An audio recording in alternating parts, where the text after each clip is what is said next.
celebrating the connection with our pets.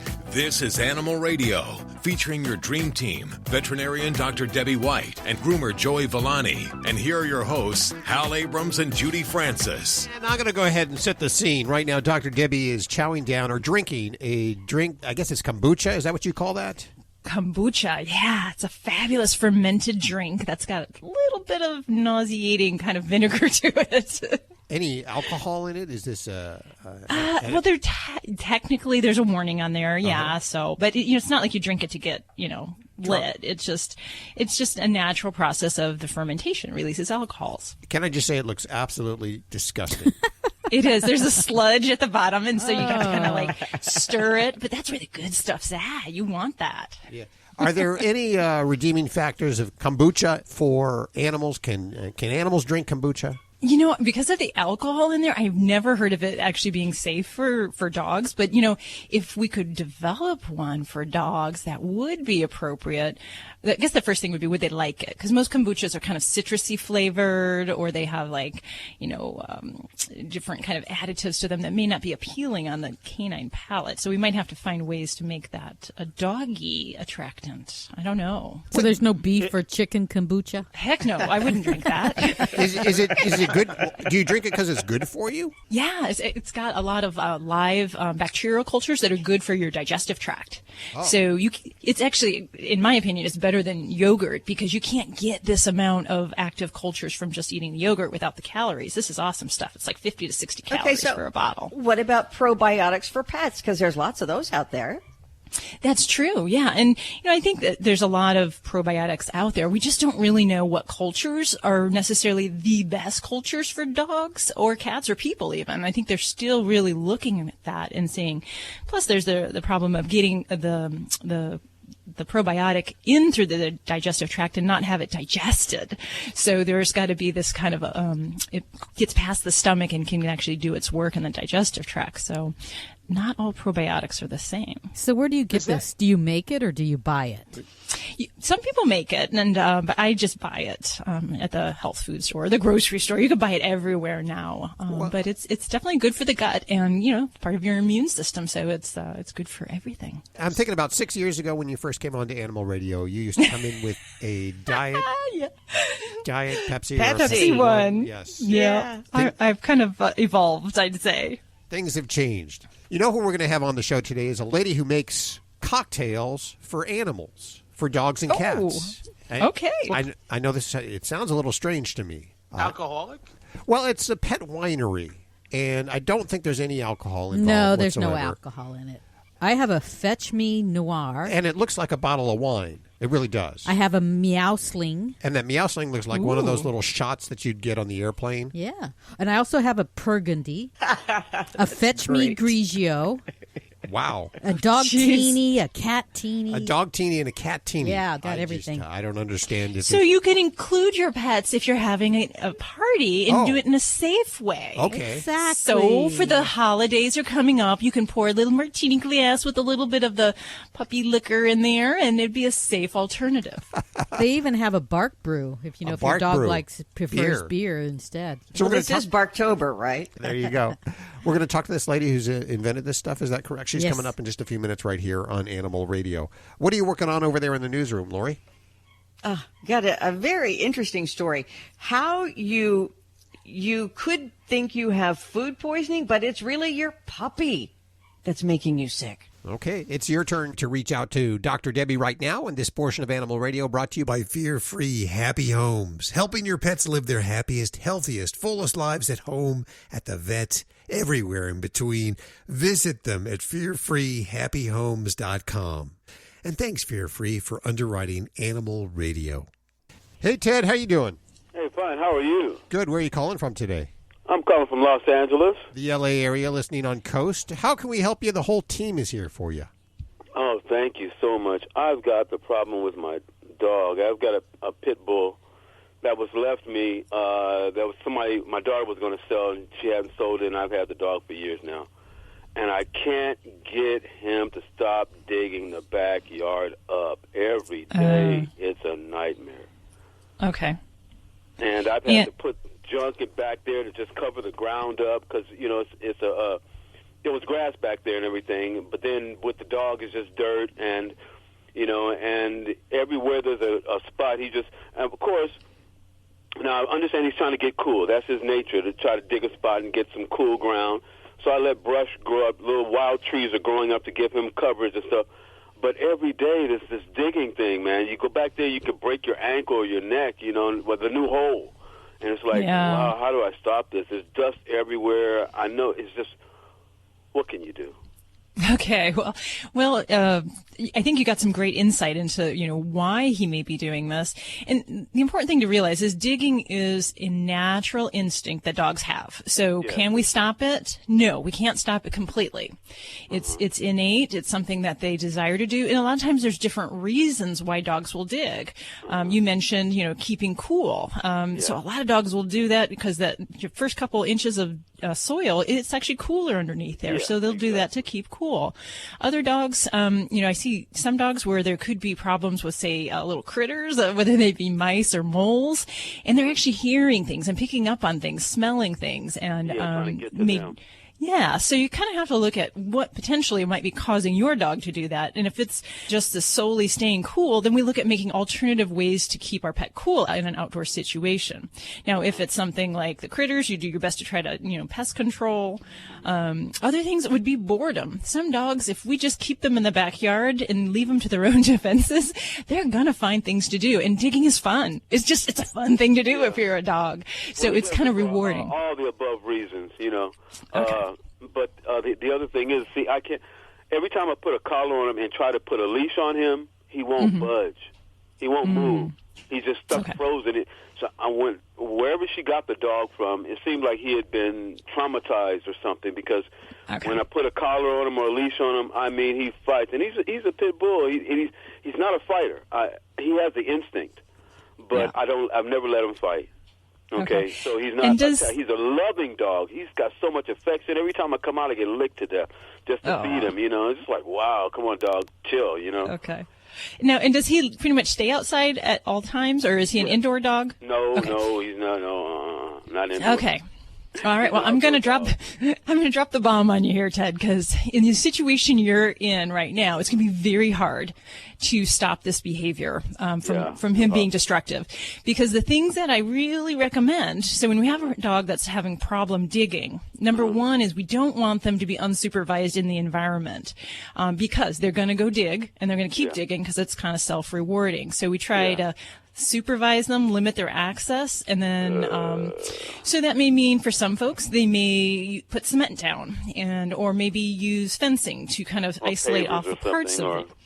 In an area where he can't do as much damage. Right, and then you can still have other times when you work on training in those other areas of the yard and supervising him. But if you're just not there, you can't expect to get a handle on this. So you do have to have some means to kind of control him there. Well, he never does it when I'm looking. When I'm there, he doesn't do it. He's smart. He's sure. Oh, yeah. Yeah. Well, as soon as I'm gone, it's like, okay. And then he used to just sneak out the gate. I'd open the gate or something to take the trash out, and he would, but I've got control of that. I'd look at him and say, look, man, no. The other thing that I was going to mention is that, we could try to work on his activity level. It's tough if you got a dog that's not leash trained. So that would be something to maybe enlist the help of a trainer to get him comfortable being on a leash. But short of that, getting him to play ball in the yard where you're trying to wear him out. Some dogs love swimming, doing other athletic things, catching frisbee. I wish I had that big of a yard. I'd like to put an organic garden back there, but I can't. Yeah. Well, and that was going to be one of my other things is there's things we can do as people that worsen this problem. So number one is if you have a problem dog with digging, never garden in front of them. It sounds silly, but they learn by watching us. That's so yeah. And then we also, well, here, I'm going to dig over here. And then, there's a lot of folks that sometimes will use things like manure or bone meal in their yard if they are putting plantings down. So you want to put his own poop in the hole, and that helped for a while. Yeah, and that was actually going to be one of my suggestions is if there's just a few spots. But he finds another spot, and I just can't. All over. It's like wow. Okay. Yeah. So some of the some of the ways that we can try to deter, if it's just like maybe a few token areas, would be to put their feces in there, or you can actually take chicken wire and bury that a few inches under the ground and put soil on top of it. And it's just a mild deterrent in a select area. So it can't, you know, obviously you can't chicken wire your whole yard, but that can be one other solution there. And then, you know, I do have some people that can have great success with giving the dog a proper outlet where you want him to dig. So rather than say, let's take this instinct and shut it off, which we know ain't going to happen, let's give you a good spot to do this where we give you treats and we reward you for doing that. And a sandbox, or maybe like a kiddie pool that you put dirt in, and then periodically kind of bait it with toys or treats underneath that. And then you have to reward him. You know, you can't just leave it there. You have to give him some kind of reward for using that location for digging. And the idea is he learns that this is where I'm going to do this and have fun. And those other areas are, you know, I don't get anything out of it. So, but it does take you kind of taking the lead and being a supervisor on this project. Okay. All right. Well, those are helpful suggestions. I'm going to try something. I got to keep trying something. Absolutely. And I don't want to get rid of him. He's a good dog. He's a good family dog. You know, he's not aggressive like that. He's a good watchdog, though, because he alarms me and lets me know when anybody's near the house. But he's not aggressive. He won't attack. You say boo, and he gets out of the way, you know. Yeah. Well, he sounds like he's a trusted family member, so good luck with things, Ted. He's a great dog, man. Thank you so much. Keep us posted. Let us know how that goes there, Ted. You're listening to Animal Radio. Call the Dream Team now with the free Animal Radio app for iPhone and Android. Hey, this is Paula Poundstone. Wait, I forget where I am. Animal Radio. Animal Radio. I love that. All right. Hey, this is Paula Poundstone on Animal Radio. Spay and neuter your pets, or we're going to be eaten alive.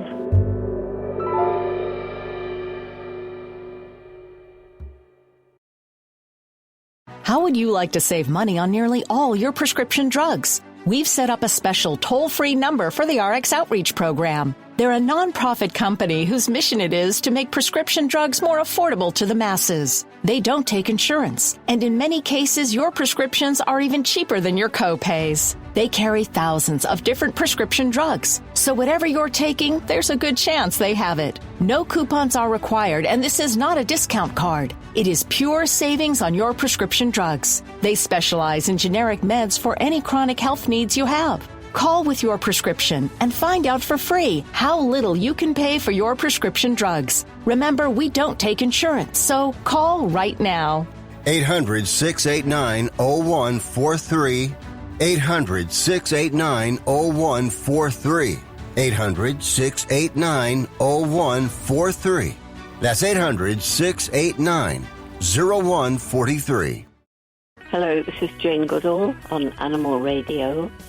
And I'd just like everybody to realize that each day you live, you make some difference on the planet, and you can choose what kind of difference you're going to make. And hopefully every day you'll try to make the world a little bit better for people, for animals, and for the environment. This is Animal Radio, baby. We are just moments away from talking to the lady at the pet winery that makes non-alcoholic drinks, cocktails for your pets. Mocktails, I believe is what they call them. Barktails? Barktails. I've actually sampled right here the Burgundy wine. This is a wine, cat wine. Of course you would. Yes, of course. I certainly want to know what my pet is drinking before I give it to them. As soon as I'm done with it, of course, I'm going to share it with all my cats, if there's any left. It actually tastes pretty good. What is that, beet juice?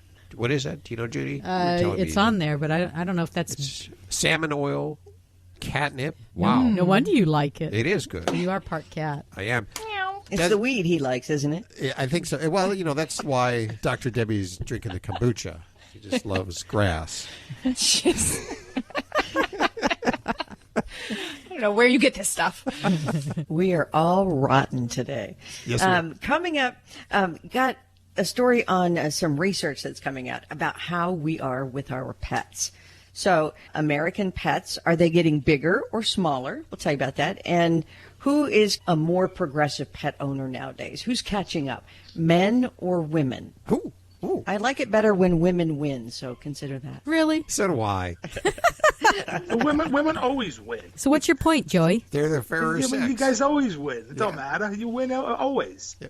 Hey, Debbie. Hi, how are you? How are you? Good, thank you. Thank you for taking my call.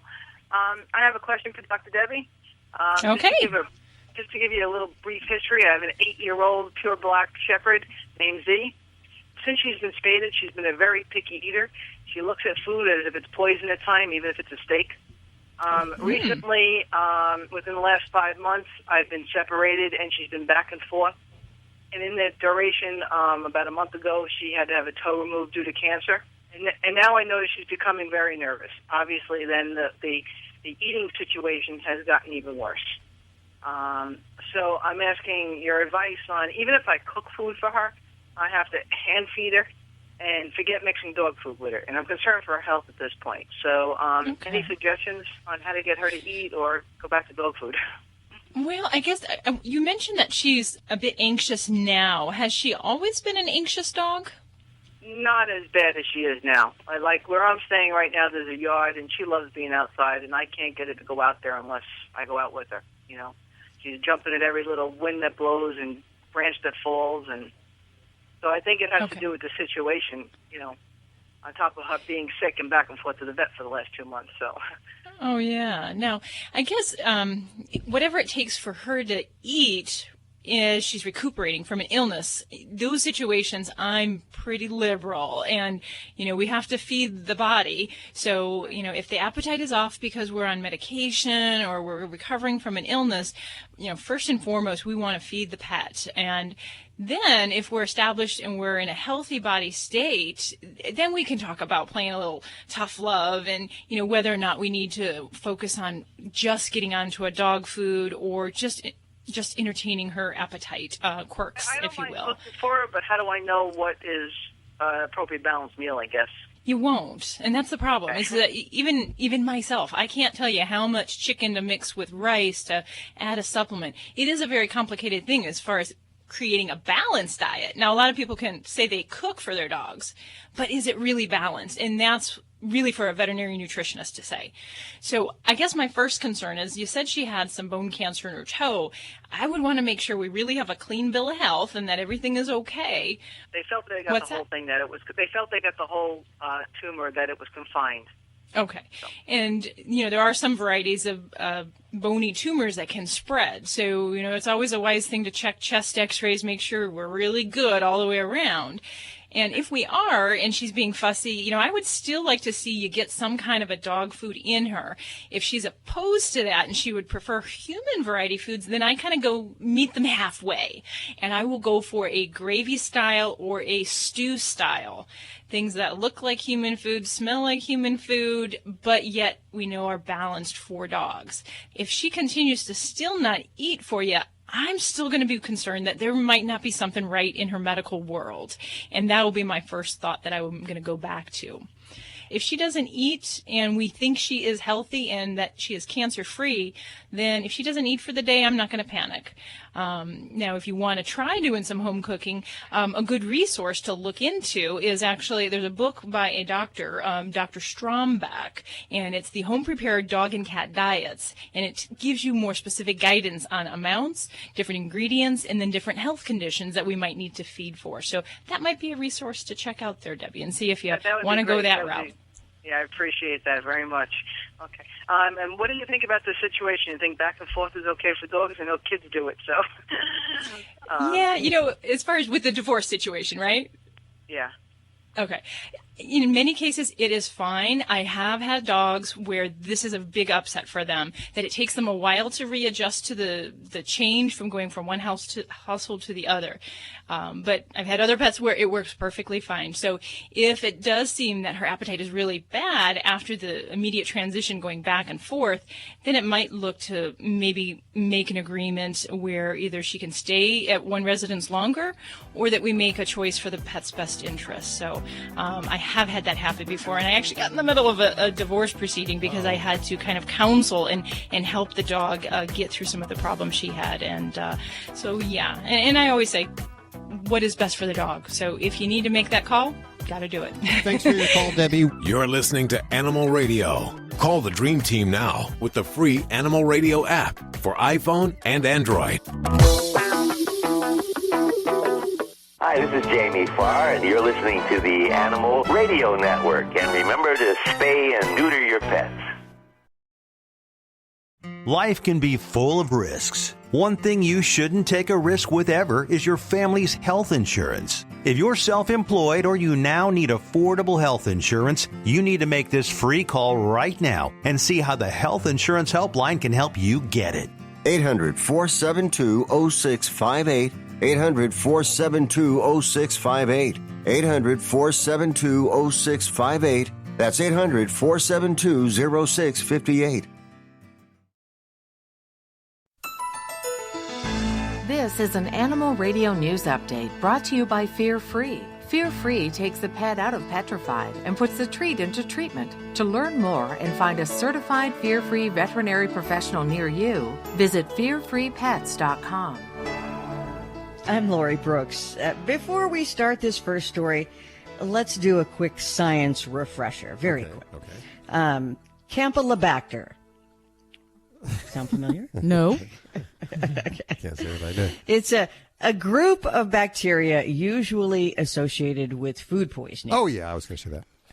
Campylobacter comes from the feces of warm-blooded animals and poultry that people eat.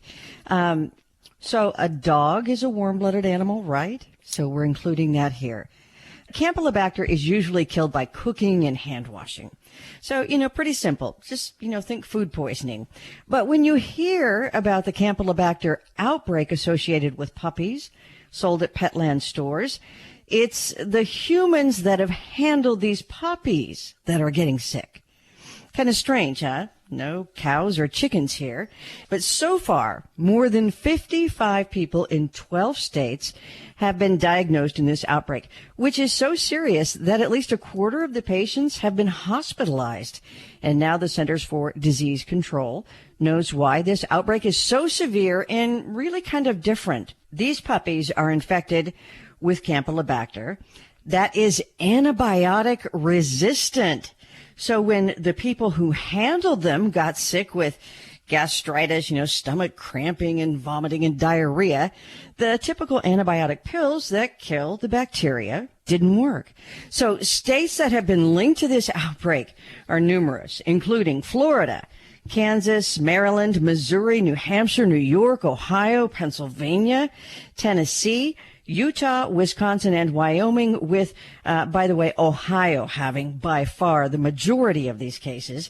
And of the 55 people we know that have been infected, the CDC says 14 of them are actually employees of Petland, and 35 people either recently purchased a puppy at Petland, visited a Petland store, or have been in a home that had one of those puppies before they got sick. So most people with a Campylobacter infection develop symptoms about 2 to 5 days after they're exposed to that bacteria. Symptoms usually last about a week, include what could be bloody diarrhea, and often is, fever, stomach cramps, nausea, and vomiting. Think about the last time you had food poisoning like that. So, like many health problems, Campylobacter can be very dangerous for the very young, the elderly, pregnant women, and those with a weakened immune system. Here's what you need to know to stay safe. The CDC recommends that everybody wash your hands thoroughly after touching dogs, touching their poop, or their food. Now, not that you go around touching the poop, but do be aware that dog fur can have microscopic Campylobacter bacteria on it. All of it's pretty much microscopic, but it can be on their fur. Pick up poop and throw it away, especially in areas where children play, and contact your veterinarian if you notice any signs of illness in your puppy or dog. Any questions? That sounds like serious stuff. I guess stay away from Petland. But you know what? Right now, well, they were kind of, the CDC came out with their warning, and then Petland said it's not proven that the Campylobacter outbreak is linked to them. But the CDC says, it pretty well proves it. When 14 of your employees have it, and that's 14 employees in 5 different states. So that kind of seals the deal. Yeah. All right. Millennials, or Generation Y, those who were born between 1982 and 2004. They are so fast changing the world of pets. And there's a lot of new research out on millennials and their pets because, frankly, they're the ones who are driving all of this change in the pet world because they are the future of most of the money that'll be made by those who are doing all this research. So here's some of the latest of what's been found. Our pet dogs are getting bigger. 50% of millennials now own a medium-sized dog, compared with 34% of owners who are in an older generation, like baby boomers say. New York Times did an article, it was a long time ago, and it was called The American Pet. And they showed the American Pet from 1960 all the way, when I read the article, I think it was like 2005. And they showed how things changed. Now, it's funny because it was like me growing up in my household. And we were pet lovers. But if you look at, how we treated our pets then as a pet lover, it was almost borderline abusive where, as of today, right. Because the pet stayed out on a leash, outside a long time, wasn't allowed around the dinner table, wasn't allowed on the bed.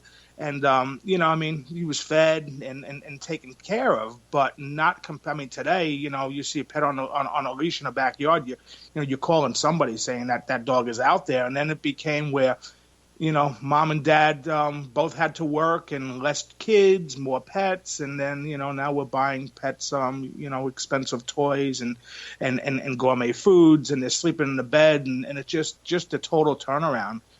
Pet ownership is becoming more balanced now between men and women.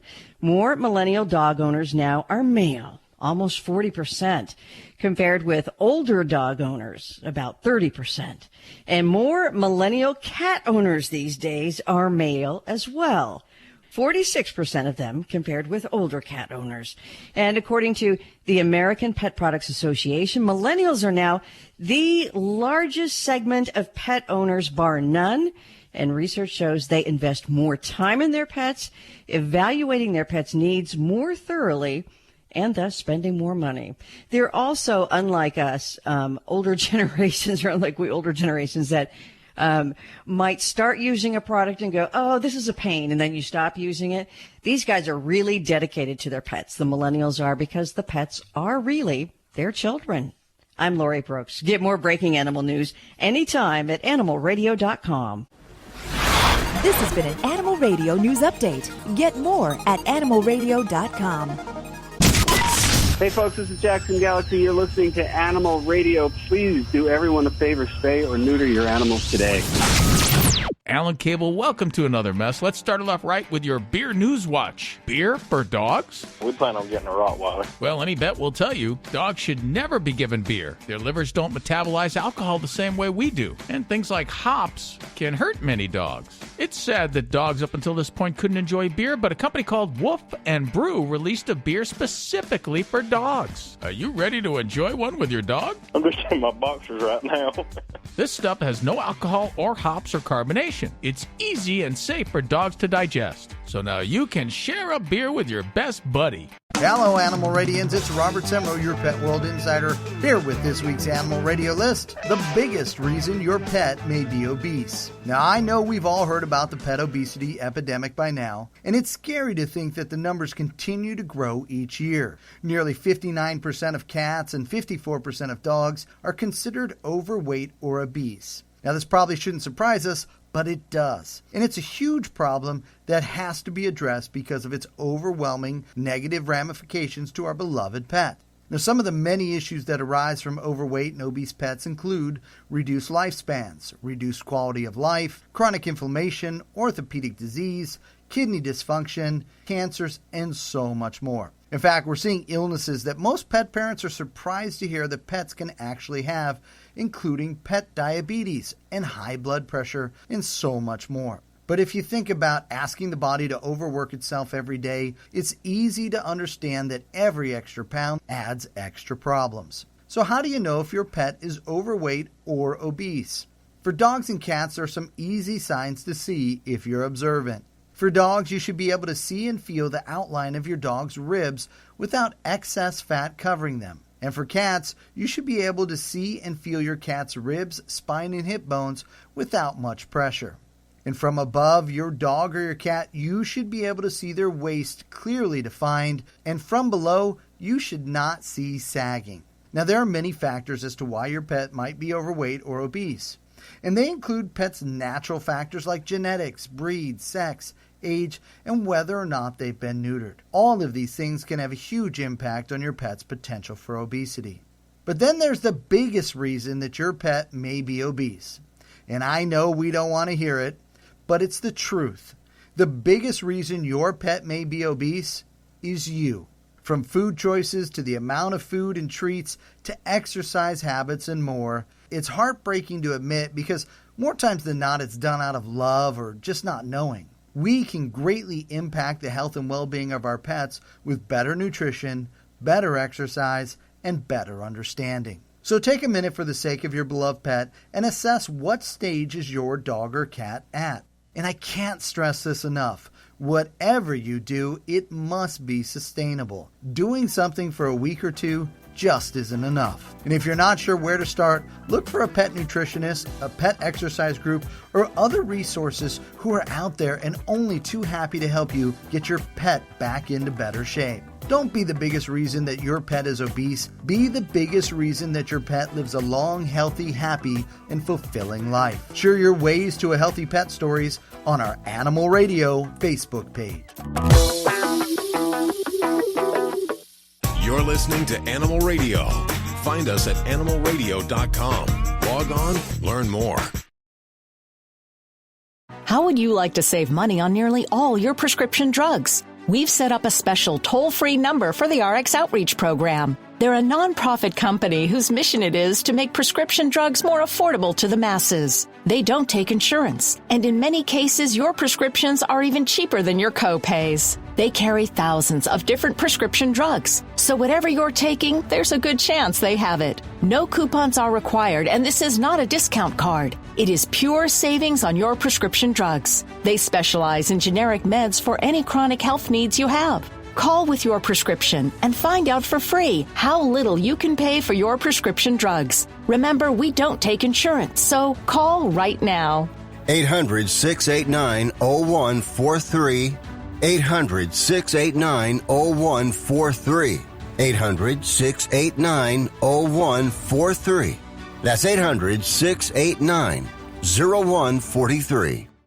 Hi, this is Anne-Marie Lucas from Animal Precinct and the ASPCA, and when I'm not out busting bad guys for abusing animals, I am home listening to Animal Radio. This portion of Animal Radio is underwritten by Fear Free. Fear Free takes the pet out of petrified and puts the treat into treatment.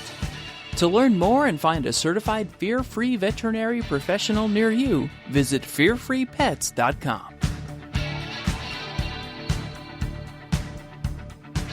It is Animal Radio, and time for another in the Fear-Free Expert Series. We have Mikkel Becker joining us. Hi, Mikkel. How are you doing? Hi, Al. I'm doing great. Great to hear from you. You know, I wanted to introduce you using all of the letters that come after your name, which is like CBCC-KA, comma, KPA, CTP, CDBC, CPDT, KACTC. In a nutshell, what is all of that? Oh, gosh. Well, I have a few different certifications as a dog behavior counselor, as well as a Karen Pryor certified training partner, and I have certifications through different dog training organizations like the Association of Pet Dog Trainers as both a behavior counselor and a dog trainer. So I've been very, very, very blessed to be able to have that kind of educational experience, and it's just something where I feel like you can never learn enough. There's just so much to learn. And isn't that amazing? So, I think one of the biggest and most important certifications that you have would be the Fear-Free certification. Yes, definitely. How do you get a fearful pet to the vet? Yeah. That's a big problem. Big hurdle for us. That is a very big hurdle. And, you know, I wouldn't say that there's one way that's just the one quick fix. It really depends upon the animal and figuring out what it is that's distressing for them. So for some animals, a lot of them, especially for cats, it's the carrier. The carrier itself is very scary, very concerning. And one of the best things that we can do is actually make that carrier more comforting for that animal. So trying to pair it with lots of positives, having it out as that fun, frequent furniture, or what I would call furniture, where it's just something that our cat just wants to go there and hang out versus we take it out from the closet and it's like, something bad's going to happen. That's a great idea because, when I do pull it out of the closet, the cat just runs. But if I pull it out when I'm not going to the vet and put it like in the corner and maybe put a blanket and some treats on it. Catnip? Is that what you're suggesting? Yes, exactly. That's exactly it. And make it just like your cat's regular bed, the place that they like to hang out in. And you want it to be a big surprise of what's going to be in there. So you can have little Hansel and Gretel type treat trails or toy type trails leading in there, or as you mentioned, catnip for cat likes that. Have lots of really fun draws in that area so your cat wants to go inside. And you can almost make it like a cardboard box. Cats love boxes, and they love to hide and love to feel secure where they have comfort on all sides. You can actually use that natural tendency in the way of getting them more comfortable with their carrier before you actually have to use it. There are many veterinarians that are certified by Fear Free. What is the method that Fear Free teaches veterinary professionals how to handle clients' pets?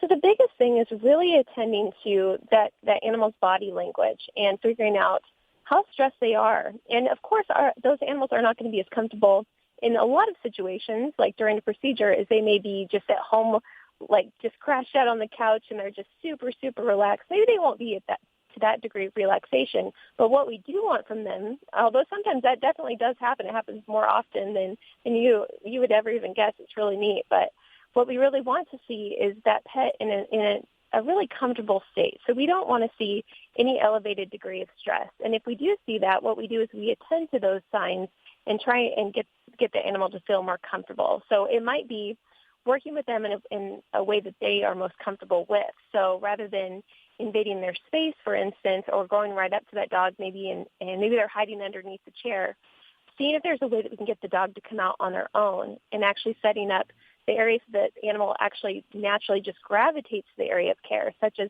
with cats, for instance, we may even have a slightly warm towel that we place up on the counter area or on the scales. The cat naturally just wants to go to that area. That can be really helpful. And what we do is we just attend to their emotional state. So there are different levels, different fear, anxiety, and stress levels that we attend to.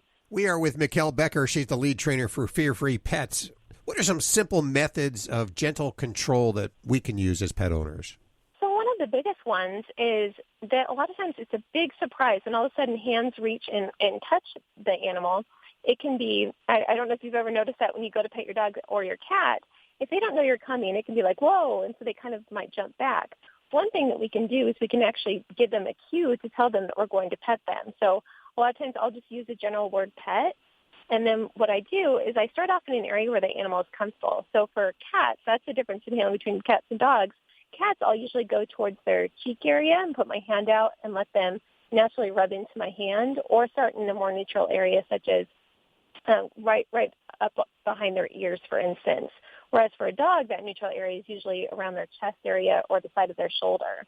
And once we've initiated that first touch, and a lot of times we're giving treats with it, so we're making it a positive, then we can start to slide to those other areas that we want to handle. So rather than just immediately going for your dog's paws or your cat's paws for a nail trim, instead what we can do is we can use our keywords such as pet and start in that comfortable area where the animal is okay being touched, and then slide down to that other area versus putting your hands off and on the animal. You want to almost think of it like a massage, where the masseuse keeps one hand on you as they do the massage. And so it's less of a surprise when they move because you have an idea of where they're going, just like how you would handle a horse or walk around a horse. We keep your hand on them. We can do the same exact thing with our dogs and cats, and it's very helpful. And it's less of a surprise, more predictable, and we can make it a big positive for them. Great ideas, great tips. Can we find more at the website? Absolutely. Go to fearfreepets.com and fearfreehappyhomes.com. And we put links to everything you've heard on today's show over at animalradio.com. Thank you so much, Mikkel, for joining us. Oh, thank you. It's such a joy. I love it. We're going to head back to the phones for your calls next. You're listening to Animal Radio. Call the Dream Team now with the free Animal Radio app for iPhone and Android. If you're living with diabetes and using insulin, you know the pain of pricking your fingers over and over again. Ouch! Well, by wearing a small remote device called a continuous glucose monitor, or CGM, you can reduce the pain of pricking your fingers. If you administer insulin 3 or more times per day or use an insulin pump, call now and learn how a CGM can help you. Painless. No more pricking my finger. No finger pricks. Convenience. They delivered it free and they took care of all the paperwork. You can reduce pain right away. Plus, it's accurate, easy to use, and helps you spend more time in range. And if you have insurance, you can get a new CGM at little or no out-of-pocket cost. Call now and get free shipping of your new CGM. Plus, we'll bill your insurance for you. 800-785-1673. 800-785-1673. 800-785-1673. That's 800-785-1673. Celebrating the connection with our pets. This is Animal Radio, featuring your dream team, veterinarian Dr. Debbie White and groomer Joey Villani. And here are your hosts, Hal Abrams and Judy Francis. If you just tuned in, you are so lucky. This hour, we're going to talk to the lady who's invented dog wine and cat wine. She has a pet winery. In fact, that's the name of her company, is called Pet Winery. And she feels that, yeah, you should sit down and enjoy a cocktail, an adult beverage for yourself, and one of these with your pet. It now, provides. do you get down on the floor and lap it out of the bowl too? Absolutely. It's a great bonding experience. Okay. Absolutely. I don't think so. No way. What do you mean you don't? Oh. I'm not going to get on my hands and knees and drink it like my dog's bowl at that level. Well, what do you expect them to sit up at the bar stool? I agree with Debbie. Yeah, we had a cat that would sit at the table on his little bar stool. We'd put his bar stool at the table, and he'd sit there every night. You know, I'm just trying to encourage bonding with your animal. That's all. If you're on all fours on the floor, if they're up at the bar stool, wherever it is, this is a great way to share, like an after hard day at work or a hard day bone finding. Hard day of digging. You're the one, Hal. Hard day of digging. That cat licky sticky tongue thing for bonding. So yeah, that too. It's right up your alley. I still use that. It's right here in the studio. The little cat tongue, I put it right on. This is great. What I'm going to do after the show later today is put the cat tongue on, give the cat a little licking. And then... While they have their cat-teeny. Oh, that's really troubling. That's all I can say. Troubling. Oh, you folks, you love your animals just as much as I do. And you probably do crazy things that you don't admit to it. Especially you, Dr. Debbie. So what's your point, Hal? So we're going to talk to the lady who's invented this pet wine this hour right here on Animal Radio.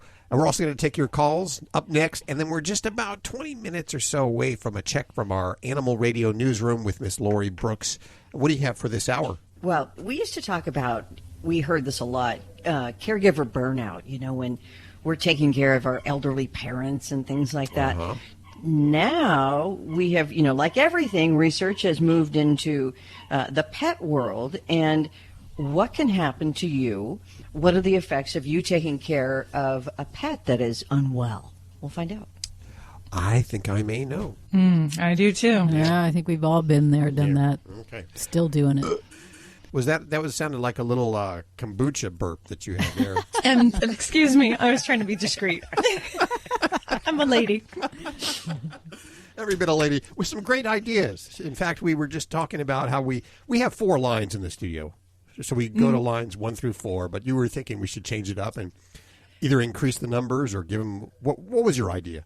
Well, I think we just need to be a little bit more math conscious because, it's all about science, technology, and math. We're trying to encourage today's youth in using those science and math skills. So why don't we just kind of add extra numbers? So we'll do multiples of 4. So next week we'll do 5, 6, 7, 8 will be the lines, and then we'll go up and up and up in the numbers, and we'll get up to something like 57. And then we got to figure out which line it is by doing our math skills. So we're encouraging next generation's youth in science, technology, and math. I bet you were... You were pretty popular in high school, weren't you? I was actually interviewed not long ago for an interview about veterinary medicine, and it was for the STEM group that encourages children to get involved in all these different areas. And I'm very passionate about it. I've always been kind of a geek. I love this stuff. That's why I am what I am. So maybe I wasn't the cheerleader or the most popular, but I had a blast, and I love learning, and I love what I do. It worked. It's contagious. It really is. Have you been rolling in catnip, Dr. Debbie? I think it might be the kombucha. It could be. It is quite effervescent. It makes me very bubbly. Next week, we're going to do algebra questions before we go on air. So we're going to have a lot of fun. Oh, that's so cool. Oh, I that can't wait. sounds like fun. Hey, if you want to talk to Dr. Debbie right now, here is your chance. Save us. She knows anything about your animals. She is not only the vet that we have here on the air, of course, she is our personal veterinarian, and we trust her implicitly with your animals and our animals. Hey, Robert, where are you calling from today? Chicago, Illinois. Is it a windy city today? No, it's not windy today. It's fine. Beautiful place. Okay, well, I got the good doctor right here. What's going on? Well, we have a dog and a miniature pincher and a cat. The dog is traveling with me. I'm a truck driver, so the whole week I'm going with the dog. And when I come back on the weekends, the cat is peeing in a dog's bed. And for in the dog's bed. Last, I don't know, maybe a month or something like that. We didn't have that problem before, but just last month that started to happen. And the cat because she's sick, so I don't know what we could do. Okay, so just so I'm clear, when you're away, the dog is with you, and the cat's fine. But when you return home with the dog, the cat is urinating in the dog's bed or your bed? In the dog's bed. In the dog's bed. And this only is when the dog is returned to the house? Yes. Oh, that sounds naughty. What a naughty kitty. When we come back, dog is after being 5 days in the truck, he wants to play with my daughter, and he wants to play with the cat. Before I started to drive, doing the trucking, they were home all the time and they were playing, without the problems. They are together for like 4 or 5 years. So I started driving a year ago, and the trouble started last month with the cat. We were not sure what we can do and why it's happening. Right. Well, I think a lot of this is going to be driven out of marking territories and resources. And I laugh because it's such a naughty kitty. It just seems like such a blatant thing, like saying, this is mine. This is my spot. And, you may be back, but this is still my spot. So some of the things that I might ask you to do might be a little bit challenging. Now, when your dog is around, where does your cat eat? Where does he eat? Yeah, where's your cat's food bowl? We have a cradle for a cat because she's scratching the furniture a little bit.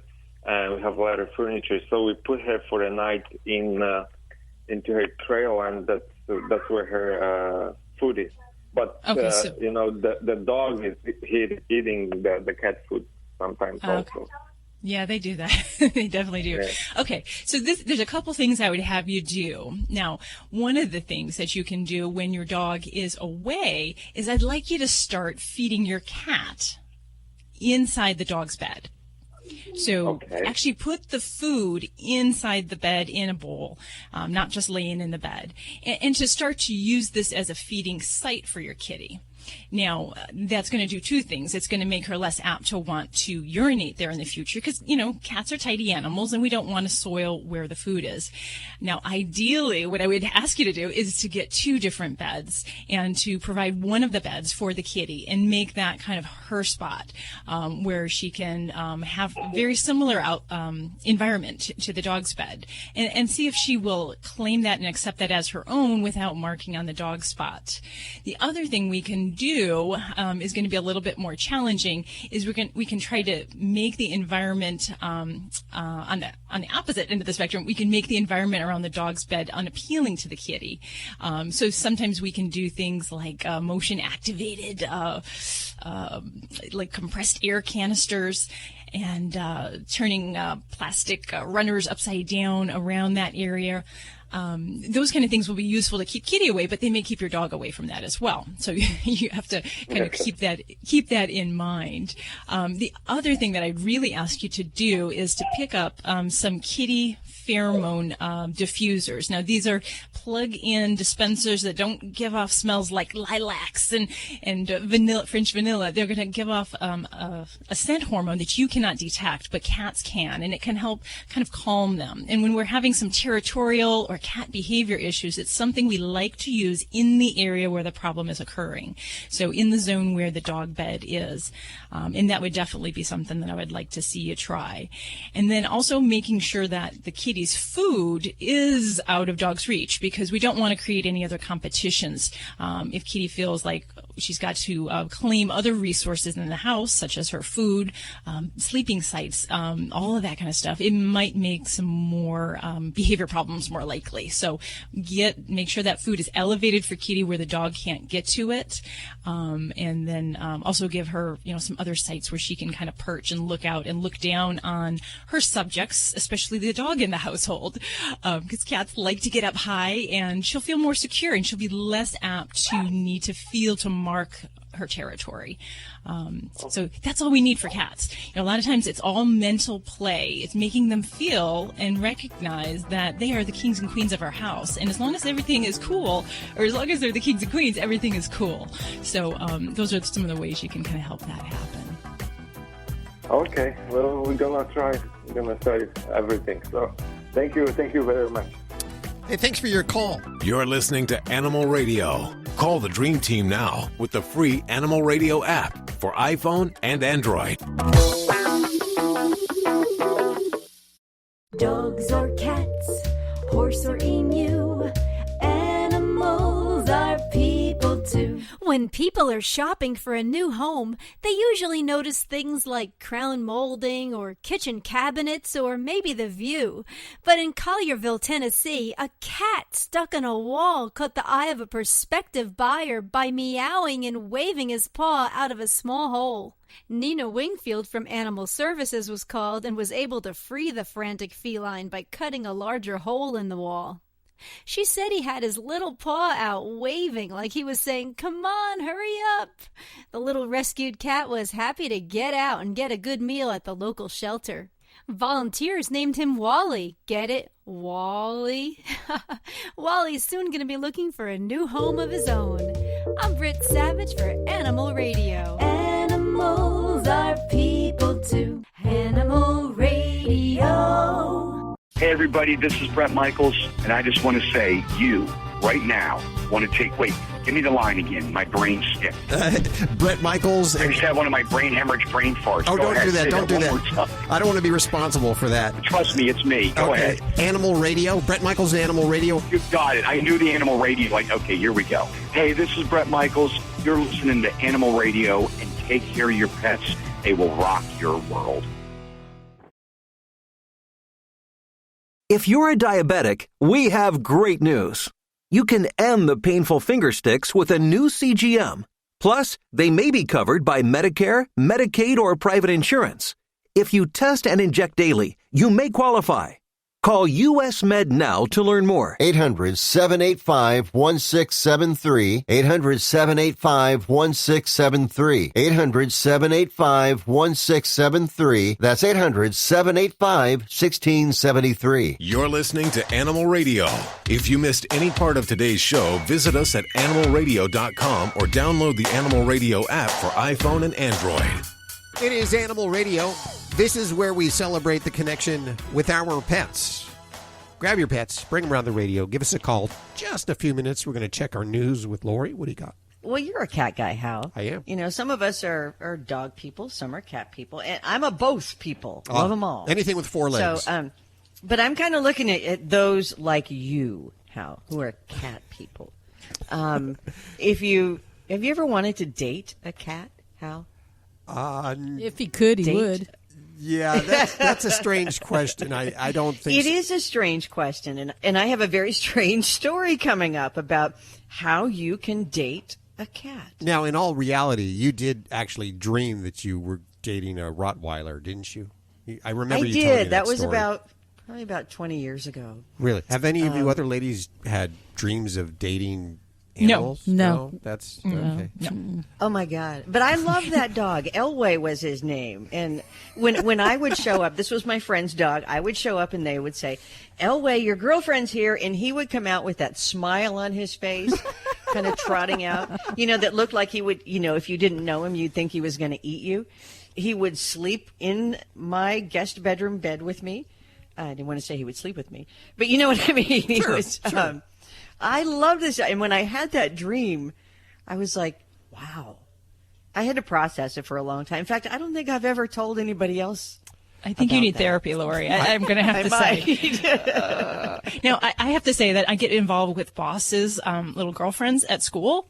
Because he has a little harem of little girl dogs that he has like 3 or 4, and I have a picture of them all around him, and he he's like a little rooster. He like puts his tail up high and his shoulders wide, and he just loves those little girls. He is quite the stud. But I do hear that he loves the big girls better. Really? Yeah, he likes big, tall females better. So yeah, nothing wrong with that. No, there isn't anything wrong with that.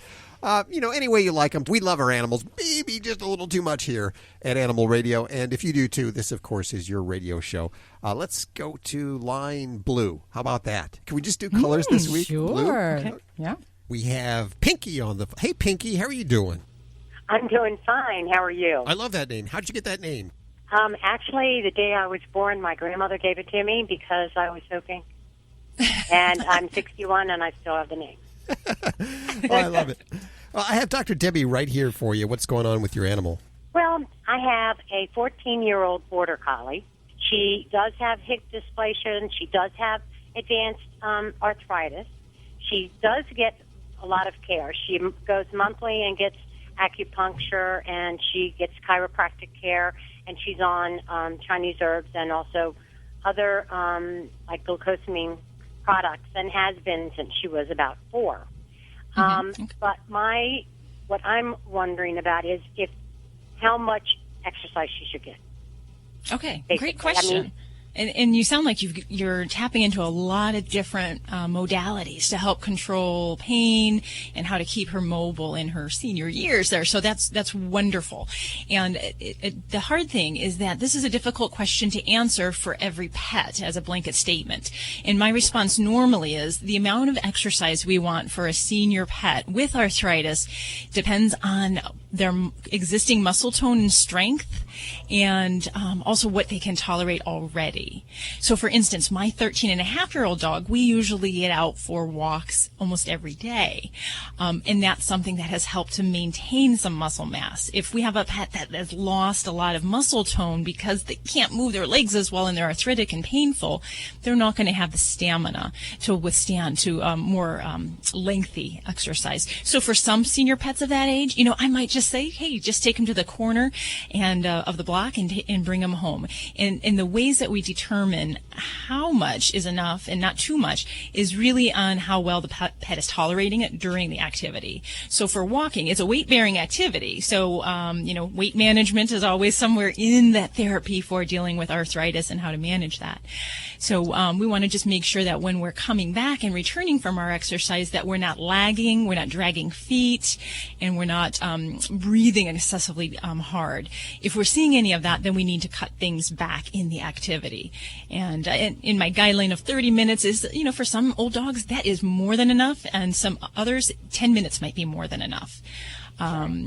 Now, swimming, warmer months of the year, swimming is fabulous. And an older pet, as long as we do this with supervision, they can help to maintain good muscle tone by doing regular swimming activity. And I'm much more apt to get a pet in a water treadmill during the cold months if you have that opportunity at a pet a rehabilitation facility, or some pools actually have that for pets in their daycare facilities and such. So that might be something else that you can do to help maintain that muscle tone without putting a lot of stress on those joints that are, already achy and having some problems.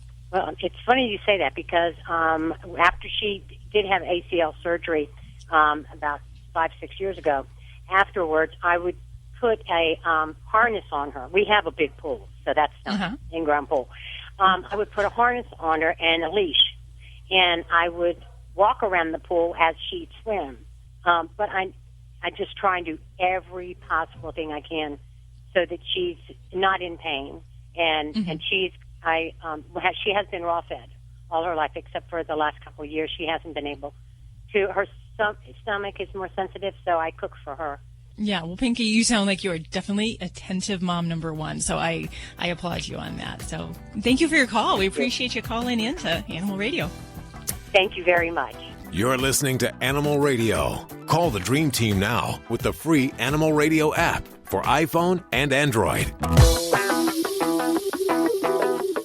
Hi, Joanne Worley on Animal Radio. Hello! And please spay and neuter your pets. Be a responsible pet owner. As a matter of fact, spay and neuter your friends' pets also. Give it to them as a present. What a good idea.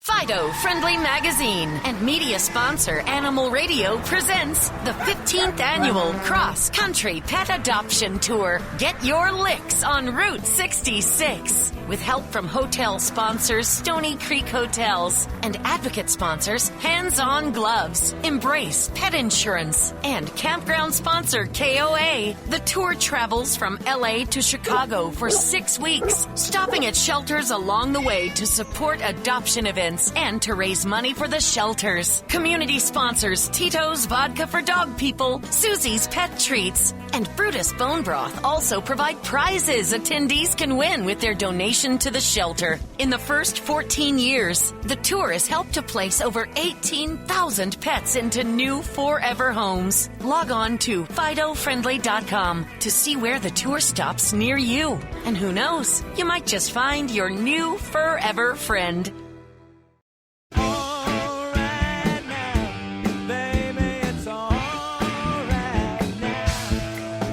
Hi, this is Paul Rogers. And Cynthia Rogers. On Animal Radio. Just know that it's going to be all right, meow.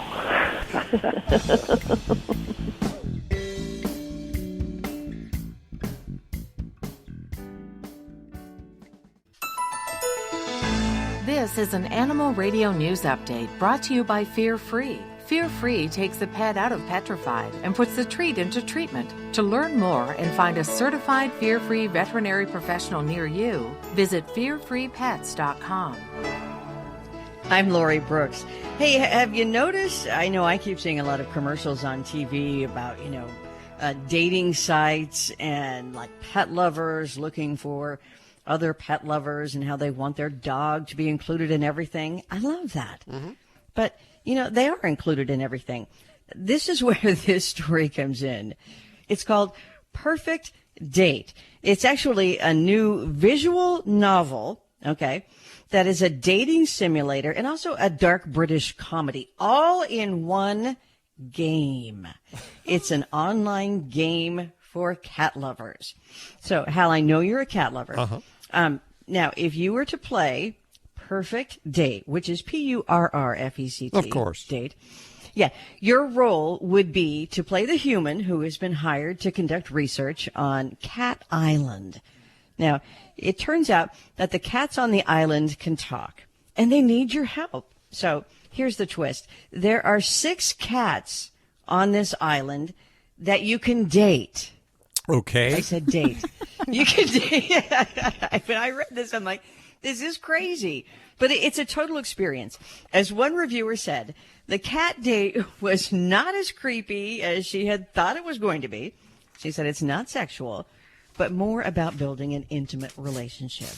So if you're still interested in Perfect Date, it will be available online this winter. Oh, I can't wait. There is some new research out that shows if your pet is unwell, it can make you unwell, leading to depression, anxiety, and a poorer quality of life. It's pretty much the same problem that was previously found in the human world, known as caregiver burnout. You probably heard about it. They now call it caregiver burden. Researchers at Kent State University in Ohio figured this out. They compared the results of 119 owners of sick pets, dogs or cats, with the same number of owners of healthy pets.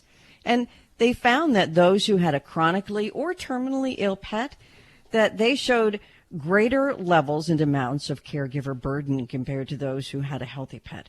So it's hoped that these findings are going to help veterinarians understand and more effectively handle their clients' or pet parents' stress when they are caring for a sick fur baby. And you wouldn't expect a group named CATS to be all about dogs. So let me tell you, though, in this case, CATS stands for Canine Airport Therapy Squad, which is a group of therapy dogs. They are stationed at Denver International Airport, and they help to alleviate traveler stress and anxiety. So now, CATS, C-A-T-S, is really getting a cat. Kind of funny. The therapy dogs on this team, and there are a lot of them, are now being joined by the group's first feline therapy cat. Her name is Zelly. She's a 12-pounder.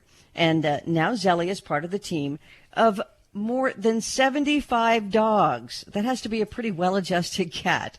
Of course, she's a therapy cat. More than 40 different breeds of dogs, by the way, are on this CATS squad. I'm Lori Brooks. Get more breaking animal news anytime at animalradio.com.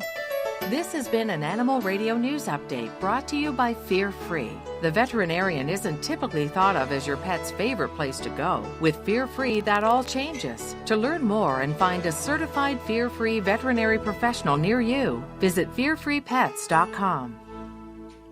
Hi, this is John O'Hurley. You're listening to Animal Radio. And remember, most importantly, please spay or neuter. You're listening to Animal Radio. If you missed any part of today's show, visit us at animalradio.com or download the Animal Radio app for iPhone and Android. It's Animal Radio, and we are sampling beverages in the studio.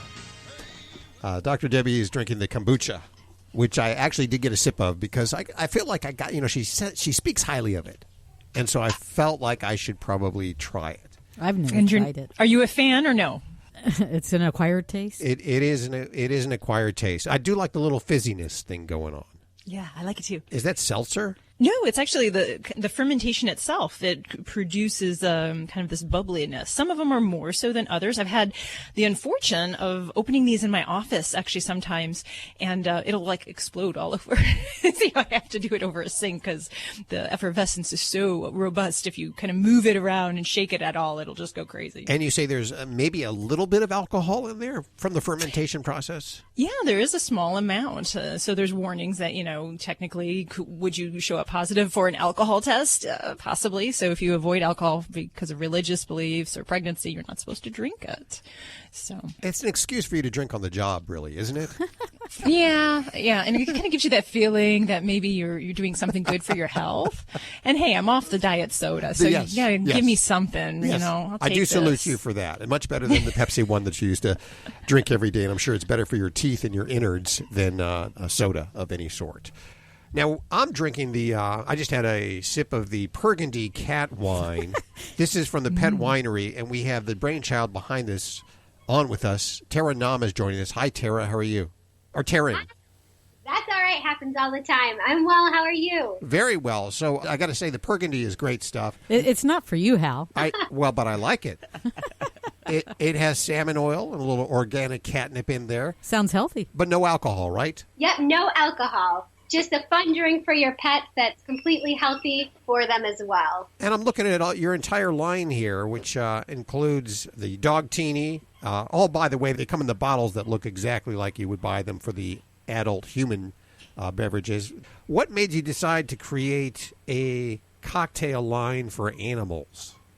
Well, it all started with the wines. We actually saw wine for pets and figured, hey, you know what? We already have a lab, and we didn't like some of the other ingredients and the other stuff that was out there, so we came up and formulated our own complete line of wines for pets. And me being a huge gin drinker, I decided, well, come on, they need some martinis too, and maybe to pop some bottles with some champagne. So the whole pet bar evolved shortly after the wines. Did this idea, was it spurred at all from the gin fest that you had, perhaps? Maybe. You never know. But it's all in good fun, and we see that the pet market, they just want, they're humanizing their pets just like I do with my cat at home. She's much more part of the family than anything else. So if I'm drinking a glass of wine or a gin and tonic, I might as well have my beloved cat Sadie drink along with me. Who does the taste testing here? Do you use your own cat, or do you pull in friends, families, animals? Well, we all taste the products ourselves in the lab, but to make sure the pets like it, yes, we pull from a wide variety of friends' pets and our own pets. So you could actually say that this product was safely tested on humans before we gave it to your pet. Yes, we could. That's a nice switch. Yeah. So I see you also have, besides wine, you have some beer for the dogs? Yes, we figured that a man's best friend also needed a brewski to go alongside with them. So for that man's best friend, we came out with Bark Brew in a couple different varieties. I'm just about to crack open the dog wine and sample it for myself. It has also salmon oil, but it also has organic bacon extract in it. Uh-oh. Which, it sounds yummy to me. We're going to try that on Ladybug, too, after I'm done with it, okay? Okay, you sample it first. I'm going to sample it first. So is there anybody else doing this? We have one competitor that is also doing it. They don't have, and they have a couple of their own varieties of drinks. However, what's unique about us is that we try to mimic the human beverages in their bottles as much as we can. So all the bottles look different in accordance to what the human beverages are. Where can people get the dog teenies and the dog wine and the cat wine, all of that?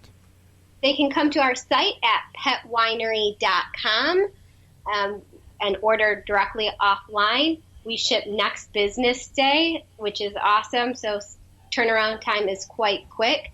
Or they can go to our store locator, and we're located in about 120 different stores across the United States. Wow. Awesome. I'm going to go ahead and give away some right now. If you're a cat owner, you'll get some of the cat wine. If you're a dog owner, you'll get some of the dog wine and the associated other liquor. Where is the other liquor? You haven't been drinking it already, have you? I have it hidden at my desk. I do. I love the look of it, too. They're just so cute and so appealing. Make a great Christmas gift. Or stocking stuffer. Stocking stuffer, yes. Definitely. Well, Taryn, thank you so much for inventing this and spending time with us today. Oh, thank you so much for having me. I really appreciate it. I have a great time with our lineup. Okay. Don't forget, links to everything you've heard on today's show over at animalradio.pet. We're going to head back to the phones for your calls next. You're listening to Animal Radio. Call the Dream Team now with the free Animal Radio app for iPhone and Android. Hello, this is Loretta Swit, and I'm on Animal Radio. And please don't forget to spay and neuter.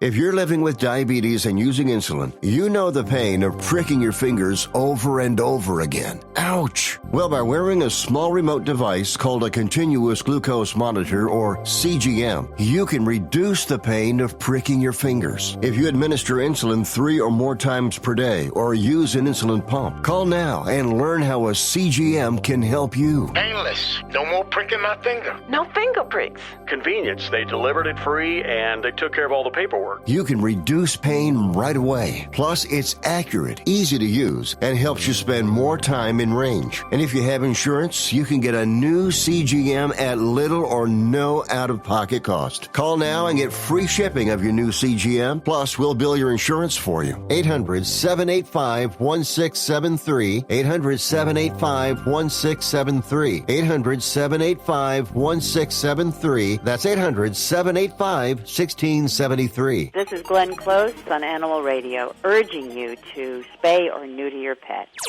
You're listening to Animal Radio. Find us at animalradio.com. Log on, learn more. Dogs or cats, horse or emu, animals are people too. Wondering if your dog or cat is stressed out? A Japanese company has developed a patch that purports to measure the stress levels of dogs and cats by detecting excessive sweat secretion. The patch is applied to the center pad of the animal's paw and changes color depending on how sweaty the pet is. The company, which makes a similar patch for humans, says it worked with researchers at Toyama University to study the sweat patterns of dogs and cats, which secrete sweat from their paws. Is it just me, or does this sound a lot like a mood ring? I'm Britt Savage for Animal Radio.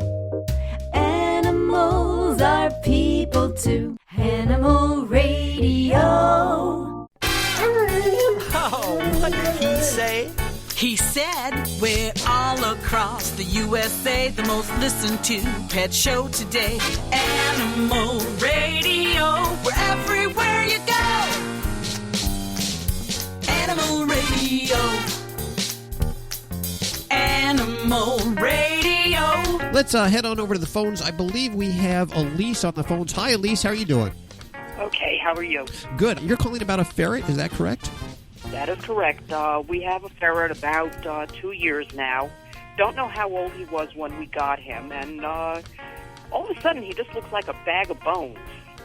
He seems happy, he bounces around, he eats like everything, but he's scrawny. Very skinny fella, huh?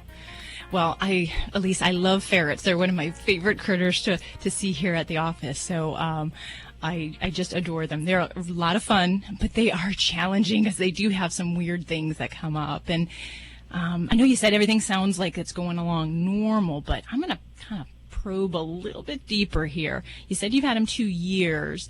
Now, what is he eating? What kind of food are you feeding? Usually the Marshall's ferret food, okay, or any quality ferret food from the pet store. Okay, good. And as far as when he's running and playing, do you ever see any kind of problems with his mobility? Does he ever seem tired out or weak? I don't see him all the time. He's in my son's room 100%, but whenever I've seen him, he's just bouncing around, happy, just skinny. Okay. You know. All right. Well, the challenging thing is if I could put my little hands on him right now, there's a couple things that I would be doing. One is in any ferret, but particularly in a younger ferret, if we see them losing weight, we want to feel around and we actually check for the possibility that they might have eaten something that could be causing a problem. And I've seen ferrets eat anything from erasers to plastic toys to, gosh, you name it. They are very attracted to some different types of soft, rubbery things. So in a younger ferret that's losing weight, even if they're not even having outward signs, I'm going to look for some kind of foreign object. And in some cases, they can even develop hairballs to the size of an obstruction, and that can affect their food absorption and their ability to eat enough for what they need. Now, if I'm looking at an older ferret, there's going to be some other things that I would look at, and they are, unfortunately, very prone to some different types of aging diseases, some cancers. Some weight loss related issues, I would look at the problem with the pancreas that's called insulinoma. And this is something that I would pretty easily check. I would, get him into my office. We would ask him to not eat for maybe 4 hours, which for a ferret is, a long time because those guys are grazing constantly. But we would check a blood sugar, and that helps to see if we might have a possibility with an insulinoma, which causes low blood sugar readings. And that in ferrets can be something that can cause not only weight loss, but some other signs such as muscle weakness or troubles with the back legs or even some diarrhea. Then there's some other types of older diseases which, not to scare you, but, this is where a good, thorough veterinary exam is really important because we also look for types of things like lymphoma, which is a type of cancer that ferrets somehow just love to get. So those kind of things I would be putting my fingers on them and feeling and looking, and we might even see about doing, like I said, the blood work or even an x-ray to kind of check those things out. But a skinny ferret is not a healthy ferret, even if on the outside he's telling you that by his actions. So I'd definitely get the little critter checked out and see what we can come up with. Okay, so bring him to the vet is what you're saying.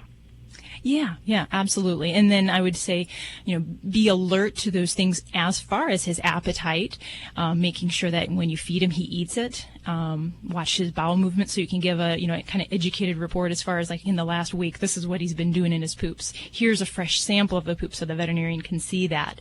And then that may help kind of steer the conversation.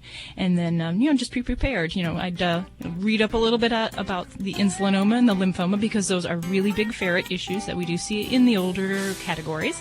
And, be armed with information. That is the best thing I can tell you, because ferrets, they are a lot of fun, but they do kind of have their little eccentricities when it comes to health things.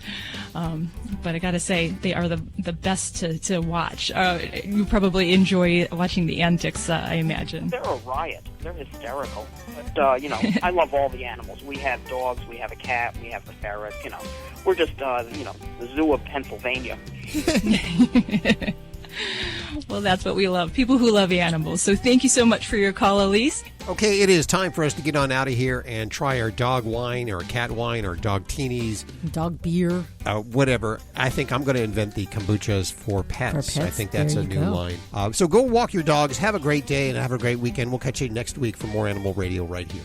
Bye-bye. Bye. Gotta go. My date's here.